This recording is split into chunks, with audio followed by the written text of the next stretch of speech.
Petit Jornal. Inteligência e irreverência em doses diárias.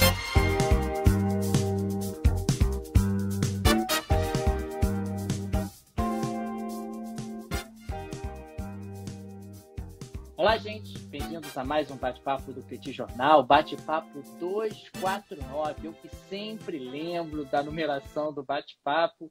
Estou aqui fazendo referência. Estamos aqui, Daniel Souza, esse que vos fala, e Tanguy, o Bagdadi, para repercutir um pouco os acontecimentos dos últimos dias. Vamos falar bastante de economia, de política internacional, nesse encontro onde nós temos a oportunidade de trocar algumas ideias. Tudo bem, Tanguy? Tudo bem, Daniel. Como é que vai a sua semana? Tá tudo bem com você? Tá tudo calmo, tudo tranquilo. Por quê? A sua semana não. A sua semana tá agitada, é isso? Não, Daniel, foi só uma forma educada de começar a conversa, de saber se tá tudo bem com você, com a família, tudo bem? Achei que tinha pegadinha, por Não, isso. não, jamais. Você Você é tá um muito cara que nervoso, puxa tá? tapete. Você puxa tapete, Tanguy. Eu desconfio sempre. Você tá muito na defensiva, Daniel. Tem que ver isso aí. Ô, Daniel, vem cá. Bidão da massa, Zé Biden. Ah, Me conta aí, cara. Partiu pra ofensiva, ele tá querendo saber de petróleo. Porra, o que que aconteceu? Me conta, por que que ele tá chateado? Você sabe que o Zé Biden está meio preocupado com a tal da inflação, né? Ah, Saiu, inclusive, no dia de hoje, a inflação no terceiro trimestre nos Estados Unidos, a inflação ultrapassou aí a barreira dos 5% anualizada, está gerando um super desconforto. E o vilão da inflação são os combustíveis nos Estados Unidos, aliás, ao redor do mundo de uma maneira geral. E o Zé Biden via ali, mandando as indiretas para a galera da OPEP.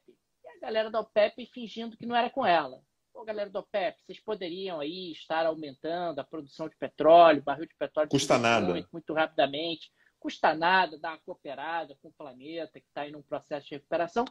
E a galera da OPEP fazendo ali ouvidos de mercador, tem nada a ver com isso.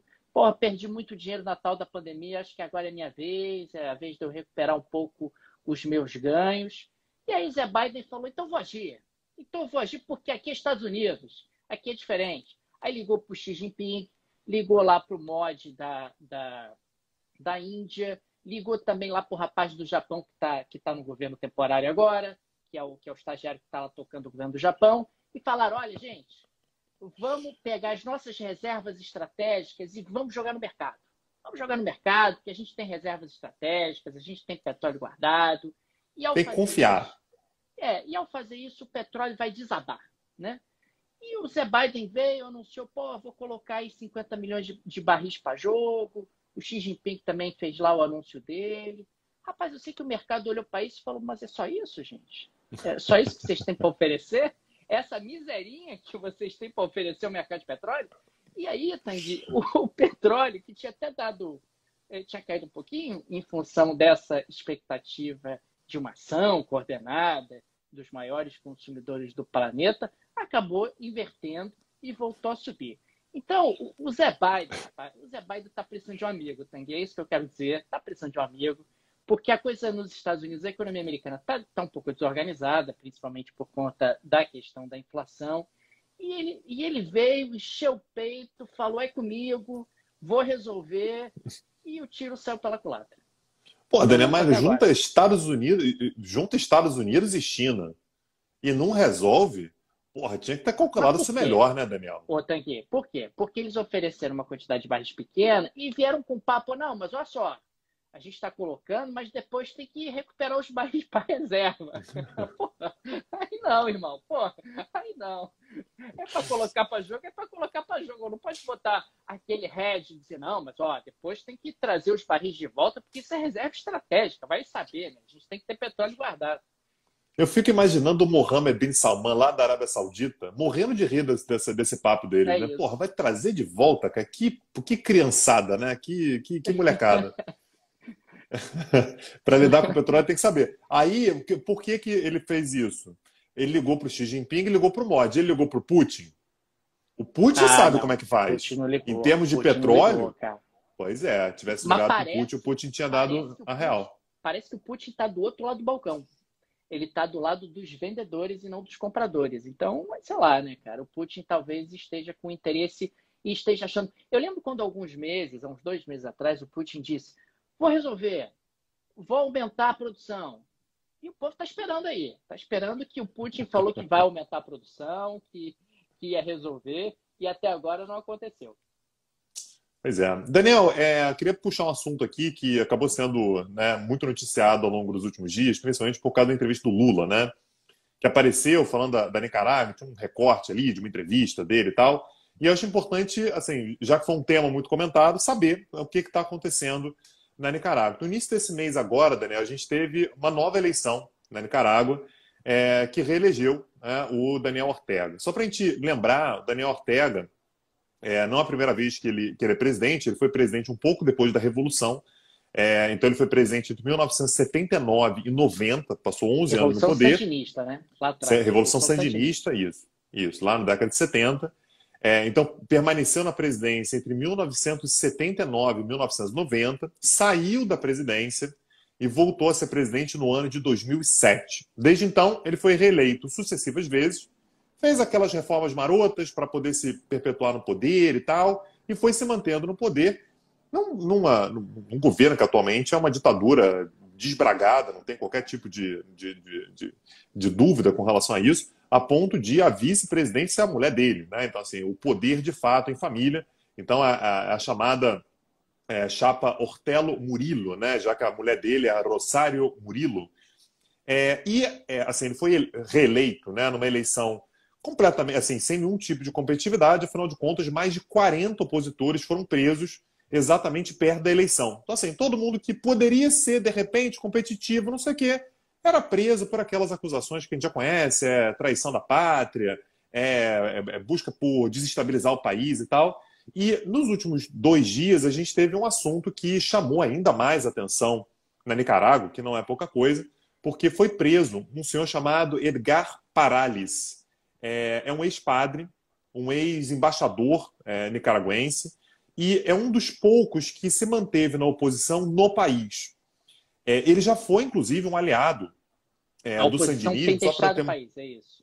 A oposição tem ou deixado o país ou tem sido presa. Né? Ele, né, o Parales, foi um cara que permaneceu no país, então postura crítica, permaneceu no país. Ele já tem 79 anos, né, mas ele tem, inclusive, um histórico de atuação junto ao próprio movimento sandinista. Só para ter uma ideia, o Parales, ele foi um padre, um dos 4 padres que no ano de 1983, ou seja, um pouco depois da Revolução, durante, aliás, o primeiro governo exatamente do Daniel Ortega, foi sancionado pelo Vaticano, exatamente porque se manteve próximo ao movimento sandinista. Depois ele rompeu, passou para a oposição, então havia por parte do governo dedos para lidar com ele, é um cara conhecido, é um cara que já foi aliado e tal, nem ele foi poupado. Né? Então assim, foi preso, aparentemente existem preocupações com relação ao estado de saúde dele, mas é importante para a gente contextualizar para saber o que está acontecendo na Nicarágua. É o maior país da América Central, e o país mais pobre da América Central também. Então não é um país qualquer. E mais uma vez, né, o Daniel Ortega está no poder de forma ininterrupta desde 2007, foi reeleito, tem poderes absolutos, pode inclusive fazer decreto, né, de lei da maneira que bem entender, tem controle das Forças Armadas, do Parlamento, da Suprema Corte. Então a Nicarágua, de fato, se já era um governo, um regime ditatorial, nesse momento é ainda mais deslavada a maneira pela qual Daniel Ortega governa o país. E formalmente Daniel, é um regime presidencialista, né? Formalmente é um regime presidencialista. Presidencialista. Né? Ele é um presidente. Aliás, isso é um negócio que o pessoal às vezes enche o saco em rede social. Tá? Coloca lá, o presidente não sei o quê. O pessoal, não é presidente, é ditador. Gente, um ditador é um presidente. Assim, ele pode ser um presidente. Não é uma outra denominação. É um regime presidencialista ditatorial. É o caso, portanto, do Daniel Ortega. Né? Então, é de fato um presidente. Ô, Daniel, a Europa está sentindo um gostinho de Brasil com a tal da estagflação? Ô, Tanguy, você sabe que a pandemia na Europa ela recrudesceu de maneira dramática ao longo dos últimos tempos. Né? Países como a Áustria adotaram medidas de isolamento, retomaram medidas de isolamento. A coisa na Alemanha também está meio fora de controle, a ponto da Angela Merkel pedir para que os anti-vax se vacinassem. A Holanda também tem adotado medidas e restrições à circulação de pessoas. Tudo isso porque a pandemia está voltando com força por lá, em grande medida, por conta dos não vacinados. E isso está se tornando um elemento de enorme, de gigantesca preocupação. A economia europeia já não é exatamente uma economia pujante em comparação com a economia chinesa ou com a economia dos Estados Unidos. E o processo de recuperação da economia europeia está ameaçado, está literalmente ameaçado. A principal economia do bloco, a economia alemã, está com medidas de isolamento, está retomando medidas de isolamento que vai ter impacto em termos de crescimento. A inflação já era uma realidade na Europa e deve continuar.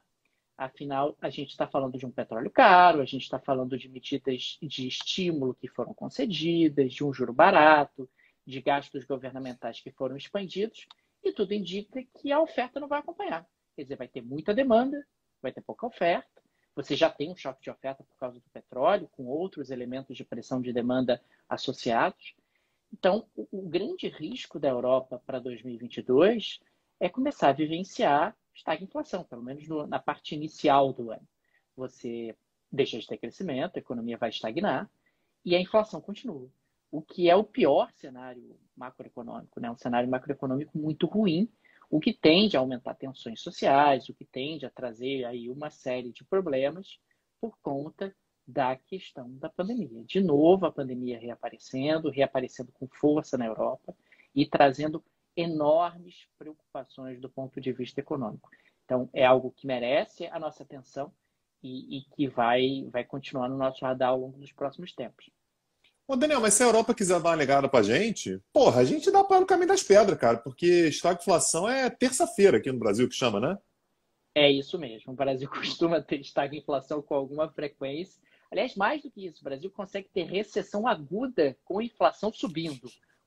O Brasil atinge o estado da arte, né, nesses problemas que a Europa está experimentando e tal. Porque a Europa está reclamando da tal da inflação, mas a inflação de 5%, né, Tanguy? Também Porra. reclama de boca. É muito mimado, Daniel. Tá? É geração mimimi. A tal da Alemanha, vai dar inflação, vai dar hiperinflação, lá vem aqueles alemães paranoicos com a tal da inflação. A gente já falou bastante sobre isso no curso da Alemanha, por que eles são, no curso do Petit Cursos, por que os alemães são tão paranoicos. A gente fez uma explicação longa em relação a isso, mas, como você colocou, geração mimimi. Mas, falando sério, existe uma preocupação, claro, uma preocupação séria em relação à economia europeia com risco de estagflação. Beleza. E já que está falando de Alemanha, Daniel, vamos atacar o assunto? Não. Tá um clima aqui esquisito, tá um clima estranho. Eu vou sair dessa conversa. Vou sair da conversa aqui. Não, se você quiser sair da live, não tem problema. A gente está gravando esse bate-papo aqui numa live no Instagram. Se você quiser deixar a live, você marca uns 3, 4 minutinhos, depois você volta.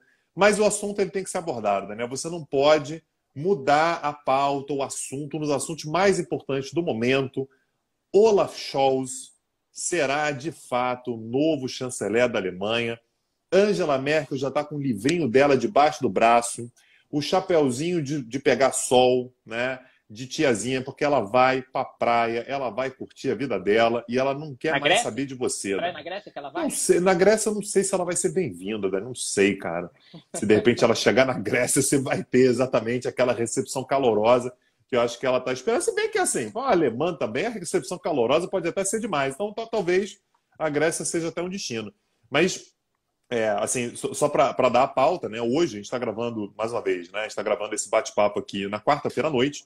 Hoje saiu de fato o anúncio que o Olaf Scholz vai ser confirmado de fato como chanceler alemão, na prática, o primeiro ministro alemão, naquela coalizão do semáforo, né? Então, o SPD, que é o partido do novo chanceler, que utiliza a cor vermelha, os verdes, que usam a cor, ora pois, verde, e os FDP, né, que são os liberais, com todo respeito, que usam a cor amarela, né? Então faz o semáforo. E o Olaf Scholz hoje está todo engraçadinho, Daniel, cheio de piadoca, dizendo que o semáforo é para a Alemanha, né, ir de forma organizada, devagar e segura. Olha aí a piadinha, né? Porque é semáforo, veja bem, para organizar e tal. E ele vai começar a ter que dar aquela mediada nos assuntos alemães, né? Afinal de contas, ele está montando uma coalizão que é de 3 partidos, não é simples você fazer uma coalizão. Não apenas que ele vai ter que trabalhar, mas ele vai ter que lidar, Daniel, com algumas questões, com algumas divergências, né, que os países têm. Então, A gente já comentou isso aqui outras vezes, mas eu acho importante agora que o governo finalmente está montado. Os liberais, por exemplo, eles são favoráveis a rigor fiscal, diminuição do gasto, você garantir, portanto, a credibilidade do Estado quando você fala sobre endividamento, gasto público e tal. E na mesma coalizão tem os verdes, que acreditam que tem que haver um investimento pesado, por exemplo, na mudança da economia alemã em direção a uma economia verde.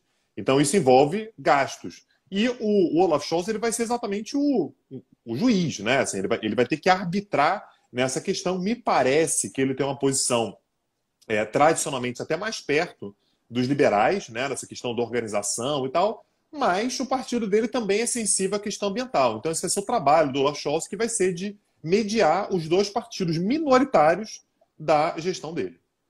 É importante destacar que o Olaf Scholz ele é, até a presente data, o ministro das Finanças da Merkel. E ele, como ministro das Finanças, se mostrou austero. Ele se mostrou a favor da austeridade, se mostrou a favor da disciplina fiscal. Então, em termos do coração, digamos assim, o Olaf Scholz está mais para um liberal do que efetivamente para um verde. E me chama sempre a atenção como a Alemanha tem essa alternância civilizada de poder. E, de novo, né, a gente falou bastante sobre isso no curso sobre a Alemanha, aqui no Petit Jornal, no curso que está lá disponível no petitcursos.com.br. A Alemanha, os partidos são bem parecidos, né? Existe ali um norte em termos de direcionamento, tem ali algumas questões em disputa, mas, no geral, é um país que não vai dar 180 graus, né? Pois é, e tem mais algumas questões, assim, em termos de política externa, algumas informações já começaram a aparecer. Provavelmente o Olaf Scholz vai querer montar um governo que vai seguir uma linha que vários outros governos estão tentando adotar agora, que é de uma igualdade de gênero. Então, um número igual no ministério, né, de homens e mulheres. Inclusive, a ministra das Relações Exteriores, né, deve ser uma mulher, muito provavelmente uma senhora chamada Annalena Baerbock, que é do Partido Verde. Do Partido Verde. E o Partido Verde ele também é favorável ao endurecimento das relações com China e Rússia, né? Por questão dos direitos humanos, por questões ambientais, enfim. E os liberais eles são favoráveis a ter relação com quem vai render dinheiro. Então, assim, a China está violando direitos humanos. Uma pena, mas faz comércio com ele. Uma pena, mas tem investimento. Uma pena, mas tem parceria. A Rússia é a mesma coisa, ela vai comprar gás natural. Mas vai estragar o meio ambiente, mas a Rússia é uma ditadura, não sei o quê. Acontece. Paciência. Então, são uma série de questões que o Olaf Scholz ele vai ter que lidar, além dos desafios que a Alemanha já vai ter mesmo, né? Digitalização, a questão até do próprio papel da mulher na sociedade, né? Ainda é uma questão ainda relativamente assim, pouco desenvolvida, diante, inclusive, de outros países europeus. A gente fala isso também bastante lá no curso. Então, são temas com os quais o Olaf Scholz vai ter que lidar. Daniel, a partir de agora, a era Merkel chegou, de fato, ao fim, né? Então, agora não tem uma prorrogação. Agora é para valer. E aí, Daniel, eu vou até mudar o assunto, porque eu estou vendo que você está já com uma cara meio consternada, estou vendo que você está mexido, os olhos marejados, né? A fronte, né, já enrubescida. Então, para tentar te tirar dessa sensação ruim que você está agora, é complicado. A pauta do Daniel, o que era ruim, vírgula, piorou, entre parênteses, a PEC dos precatórios no Senado. Eu não sei o que quer dizer isso, né? Então você explica aí, me conta. Tanguy, a gente veio falando aqui sobre a PEC dos precatórios, vulgo PEC do calote, que bicou a baliza fiscal, que virou bagunça, que agora vale tudo, bota emenda, bota o que quiser aí, porque o Brasil não tem mais nenhum tipo de arcabouço fiscal como tinha até bem pouco tempo atrás. E a PEC foi aprovada na Câmara dos Deputados e foi para o Senado Federal. E no Senado, Tanguy, apareceu uma ideia genial. Apareceu aquela ideia genial, que é a seguinte, então, que tal, sei lá, tive uma ideia aqui, uma ideia meio louca.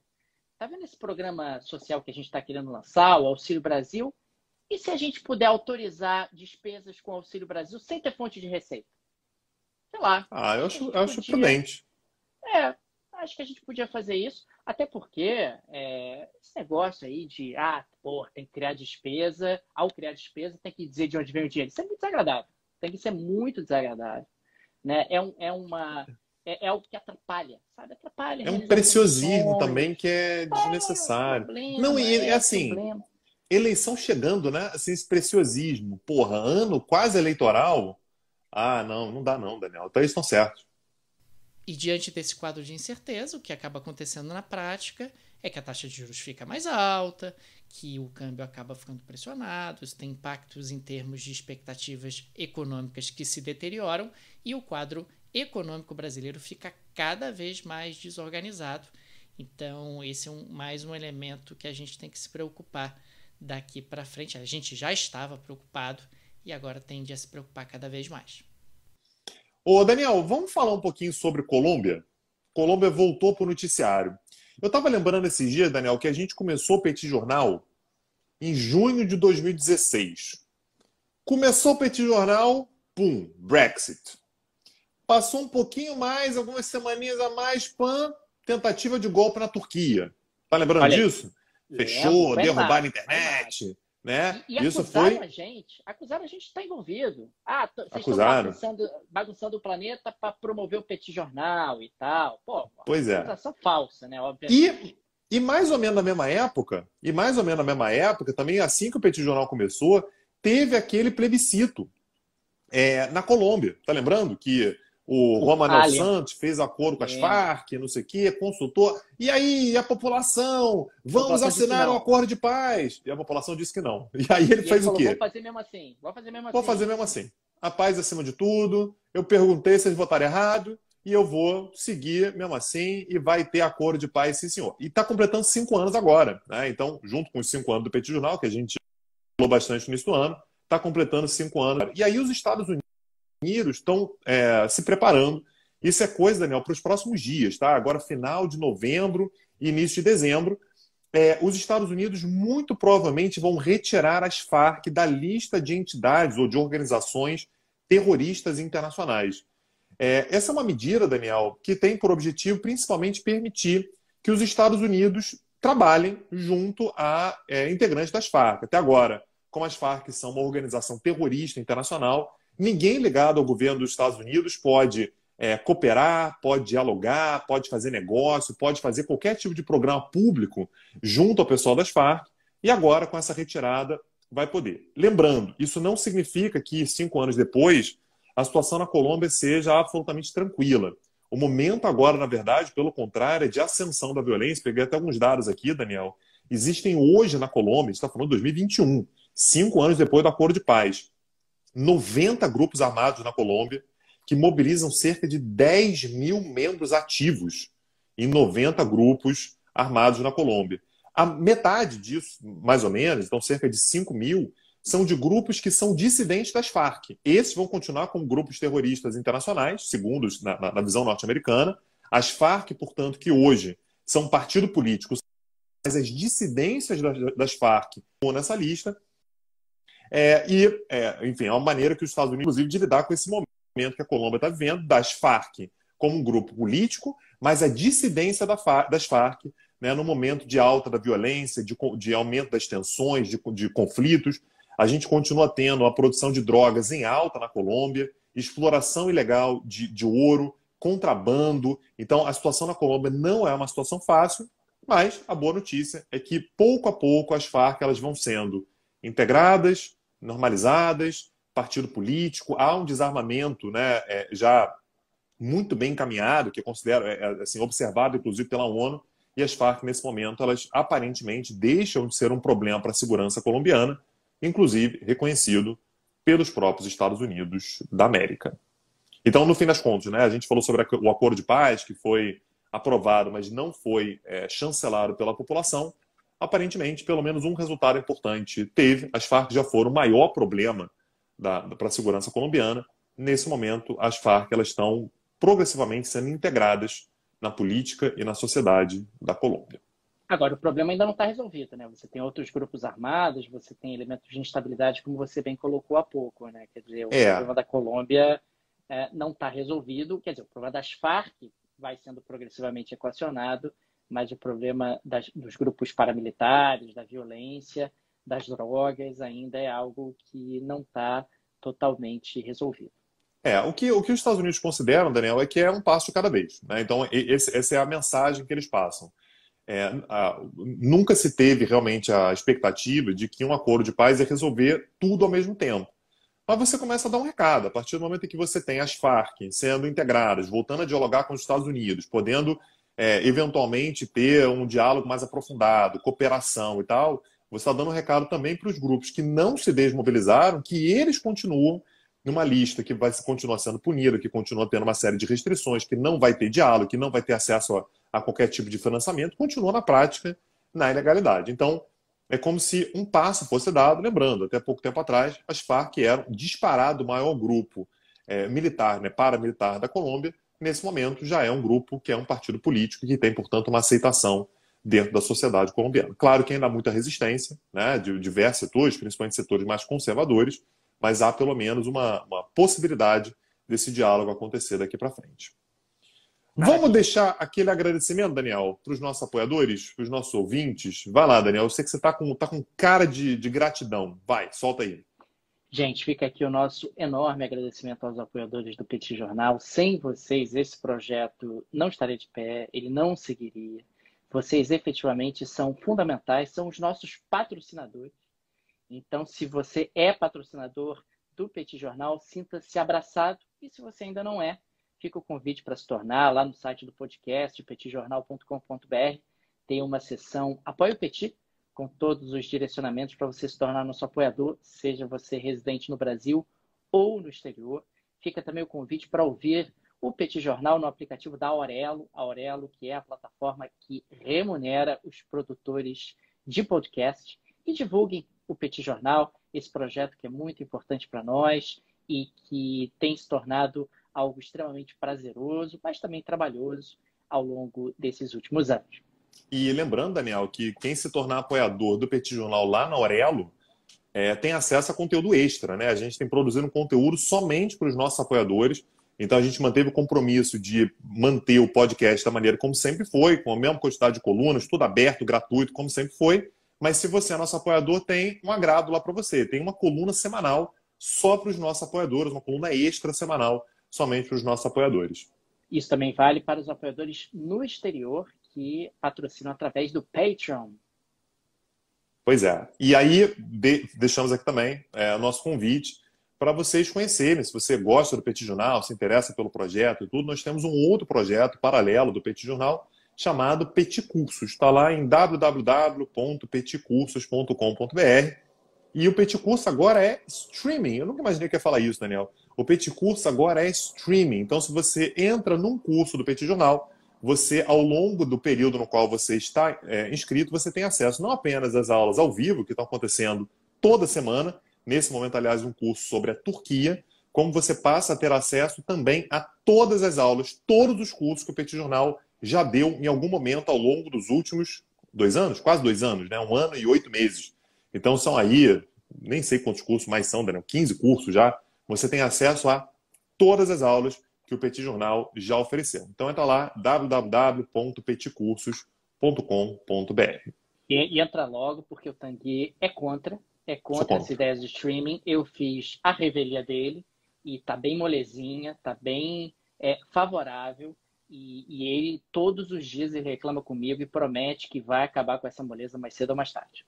A mamata tem que acabar, Daniel. Isso não pode continuar assim. A mamata que você deu para quem quer assistir vai assistir tudo. Aí o cara entra num curso, assiste todas as aulas que eu me esforcei para dar 1 ano atrás. O cara vai lá e assiste tudo. Não tem condição, Daniel. Então vou rever, vai acabar a mamata, mas se você já tiver entrado aí, é direito adquirido. Eu não posso fazer nada contra você. É isso, Daniel. Semana que vem estamos aí. Maravilha. Até semana que vem. Valeu. Tchau, tchau. Petit Jornal. Inteligência e irreverência em doses diárias. Acesse www.petitjornal.com.br.